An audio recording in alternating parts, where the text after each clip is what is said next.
Sabi sa akin ni mama kanina, nakausap ko. Sabi niya, ano daw yung mga reflection ng bawat isa sa nangyari ngayon. Yung effort, yung mindset natin. Anong reason bakit hindi tayo sumusuko? Kasi May gusto ko marating. ha? May gusto ko marating. May gusto kang marating, eksakto. Achievement, di ba?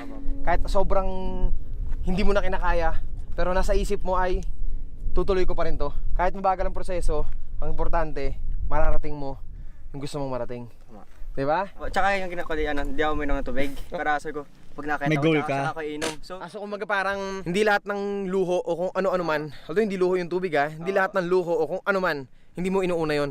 Sa huli na, tanim lang ng tanim. Bawat takbang mo pagtatanim yun Kasi kada umakbang tayo, nakakapagtanim tayo ng isang binhi na tinutulak tayo ng tinutulak pataas ng pataas ng pataas hanggang sa marating natin yung tuktok at rurok ng tagumpay. Kasi kung wala nga naman tayong magiging ganong rason, para sa di ba? Para saan to? Tama, di ba? Para magpagod lang?